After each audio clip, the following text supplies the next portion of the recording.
Today I'm going to talk to you about something that you probably don't think about enough. And that is part of the namesake of the show, the future.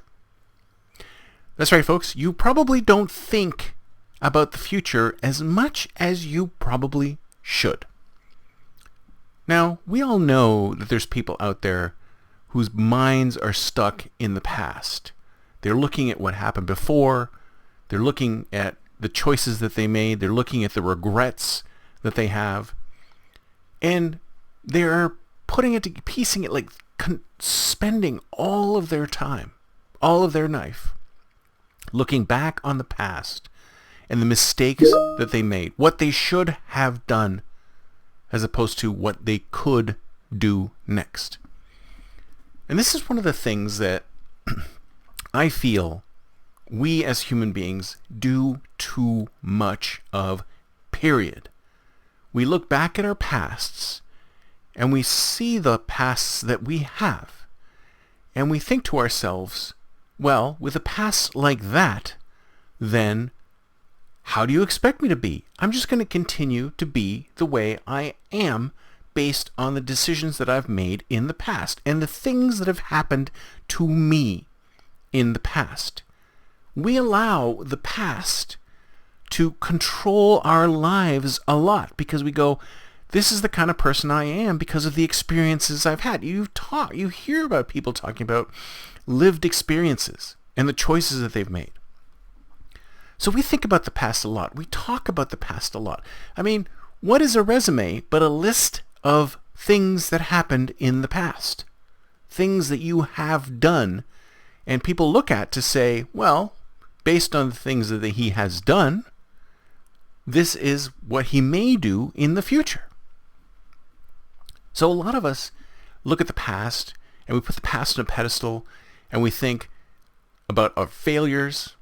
We don't think a lot about our successes. Sometimes we think about our successes, but a lot of us think about our failures in the past and our regrets and the decisions that we didn't make, the decisions that we wanted to make that we didn't make, or we were too scared to make, or we were too afraid to make, or things that took us down a path that we thought maybe that's not us, that's not me, I'm not like that. So we spend a lot of time looking at the past. We spend a lot of time in retrospection, thinking about what we've done before. And we spend a little bit of time thinking about what's happening today. In fact, we focus most of our time on what's happening now. Of course, unless you're one of those retrospective people who looks at the past a lot and focuses on the past. We look at what's happening right now in our immediate time frame. But we rarely look out to the future.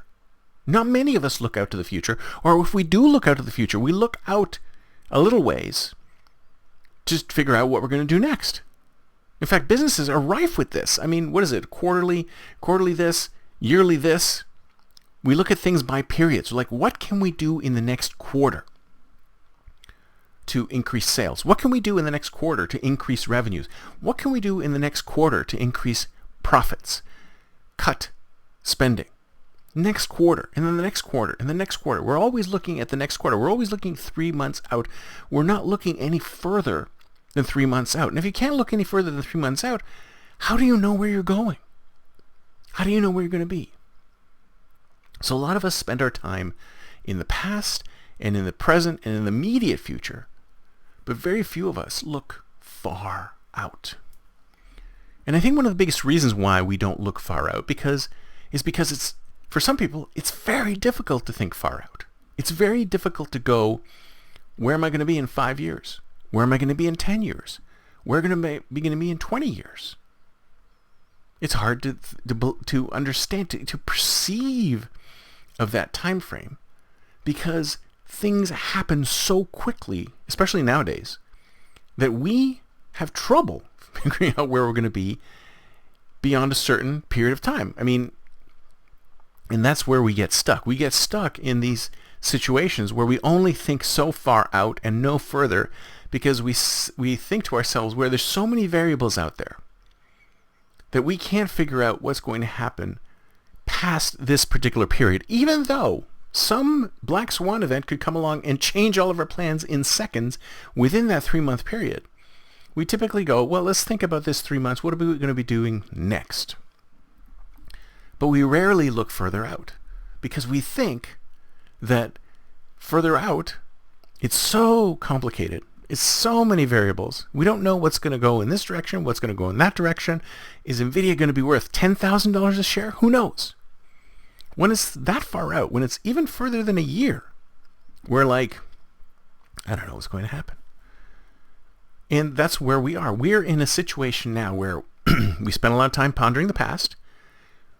We spend time focusing on the present, and in the very, very, very near future. We don't go beyond that. And I think that's a huge mistake. Because first of all, let's start at the beginning. Let's start with the past. Now, one of the things that I was mentioning earlier is that a lot of times people look at their pasts, and they go, well, I am the person I am today because of the things that I experienced in the past, the things that happened to me in the past, and the things I did in the past. But the thing about the past, which is interesting, is that the past is dead. It's gone. There's absolutely nothing you can do about the past. We haven't, there's time travelers among us right now, we haven't figured out how to build a time machine. We cannot go back into the past and undo anything that has happened. What has happened has happened. So no matter how much time we spend thinking about the past, no matter how much time we spend dwelling about the past, or thinking about our regrets, or falling into deep depressions because these are the things that we made the wrong decision on, there is nothing, absolutely nothing we can do about the past. And it doesn't matter how much wishful thinking we have. We cannot go back. There's no reason to go back. We cannot go back. And I think that those of us who are looking at the past and are so focused on the past, how things were, get everything so wrong because there's also no way for us to go back there. There's no way for us to suddenly resurrect some society of the past or some manners of the past or some media of the past or any of those things, unless of course it's for nostalgia reasons. The past is gone. It's history. It will never happen again.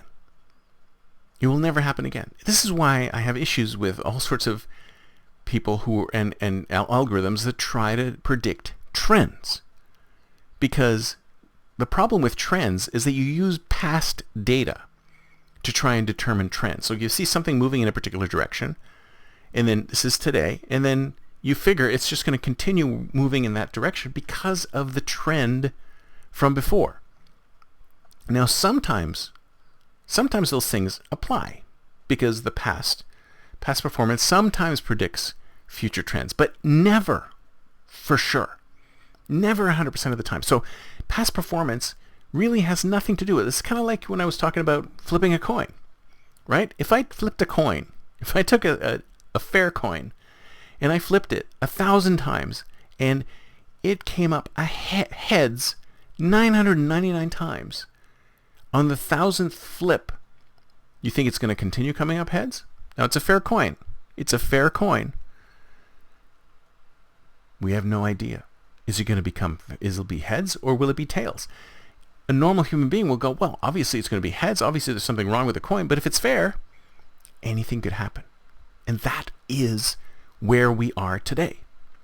Is that a lot of us look at the past and we allow the past to shape ourselves when you could conceivably get up tomorrow morning and be a completely different person. You can decide to be and act and are a completely different person. You can completely discard your past if you wanted to. Most of us don't. But let's forget about the past for a second. I just think that if you do spend a lot of time dwelling in the past and regretting the past and looking at what you've done in the past, I think you should try and cut that out. Stop it. Simply stop it. Look at yourself in the mirror and go, snap out of it. The past is the past. It's done. It's dead. There's nothing we can do about it. We can never, ever go back to where we were. So, if we assume that the past is the past and it will never come back and there's no way we can resurrect it, then what do we have to deal with? We have the present, which is right now, and the future. Then we have the near future and the far future. So, I mean, this sounds really primary, but the future is the only thing we have some control over. Now, I didn't say any control, some control. And if you talk about free will, folks, versus determinists, some people say that we do not have any free will whatsoever. The environment around us is making us act the way we are acting. And if we didn't have this environment around us, if we weren't stuck in this environment, then we might have more free will. But right now, we are in a position where, and I think it's Scott Adams who said that our opinions are assigned to us. Things, the world around us determines how we're going to act. Now, I disagree with that. I think we live in a world where there's a combination of free will and determinism. There's free will within a boundary, but then outside of that boundary, it's determinism that's keeping you the way you are. But the problem is, again, that we look at the near future and we just look at what we're just about to do. We don't look at the far future. We don't look at 5 years out. We don't look 10 years out. We don't look 20 years out. But who does? Science fiction authors. That's why I'm always pushing. When you want to innovate, just look at sci-fi. Look at people whose job it is to look that far out. Like futurists, like me. My job is to look that far out into the future and imagine what that future could be like. Then once you imagine how that future could be, because since we don't imagine that, then how do we know where we're going to go? Like I said before, we base things on past trends, but those past trends don't necessarily translate into where we're really going. And as a matter of fact, it's our decision whether or not those past trends will continue going the way they're going, because we could change those at will anytime we want. Now, changing human behavior, almost impossible. And that's one of the reasons why these things work, is because they work on human behavior. People hate change and they want to stay the same way because they want to remain consistent, right? They want to remain congruent. When they say one thing and then do something else, for most people, that's a problem. Other people, not so much. I mean, there's plenty of hypocrites out there. But the point I'm trying to make is that we don't look far enough into the future. Because if we look far enough into the future, then we can imagine the world that we want to create in that future. And some folks might say, well, that's fine. Science fine for science fiction. It's fine for some people. It's fine for futurists. But it's not fine for me because I have no idea what's going to happen in that world. Here's the thing. When you imagine that future, and you can imagine a positive future, or you can imagine a negative future. You can imagine either futures, or an ambivalent future. But whatever future you imagine for yourself, your organization, the world, etc., some people might say that's fanciful. It's the land of make-believe. And it is kind of make-believe in some sense, because you are imagining where the world is going to be in this time frame, out into the future. But the beautiful thing about that is that once you've imagined this world, and I think most people who are futurists are optimistic, because we want to imagine an optimistic world. We want to imagine a world where things are better, not a world where things are worse. So once we've done that thinking, you can use something called backcasting, which is a tool the futurists have. And it's basically just like forecasting, but in reverse. So you imagine the future that you want. 10 years from now, 20 years from now, whatever future you want to be, where do you want to be 10 years from now? Have you ever thought that to yourself? Have you ever thought to yourself where you want to be in that kind of time frame, distant future type frame? I mean, for some people, that's ridiculously distant, 10 years. 10 years isn't that far out. It's not that far out at all. So imagine that future, where you want to be in 10 years. Imagine it as fully as you possibly can. Every aspect of it. What car will you be driving? Where will you be living? Who will you be living with? Your family, your lack of family, Are you living in a skyscraper? Are you living in a house? Whatever. Imagine that moment 10 years from today. Now, once you've fully imagined that moment as much as you possibly can, then think about it and think to yourself, okay, if that's where I want to be, what do I need to do to get there? And then work backwards. Go to 5 years from now. Where do you need to be 5 years from now, or even 8 years from now, in order to get to that 10-year point? Put a plan together of how you're going to get to 5 years out, the situation you're going to be in 5 years. Let's say you want to be a millionaire in 10 years, which means in 5 years you want to make at least $500,000, right? You don't have to it doesn't have to be so cut and dried, but then you have to figure out, like, if I'm going to be there in 5 years, once you've figured out so you have detailed out your 10-year plan, or not even plan, detail where you're going to be in 10 years, and then detail how you're going to be, how you will be positioned in 5 years in order to get to that 10-year mark. And then once you have the 5-year plan completely nailed down, or 5-year vision completely nailed down, then move back to a 1 year and think to yourself, what do I have to do this year and the next in order to get to that 5-year vision? So start at the end and work backwards. Hardly anybody does that. We all look at what we've done in the past and we trend out from there. Instead of breaking completely with the past, and this is where you really get the interesting stuff, the innovative stuff, is when you break completely with the past. You don't look at the past at all.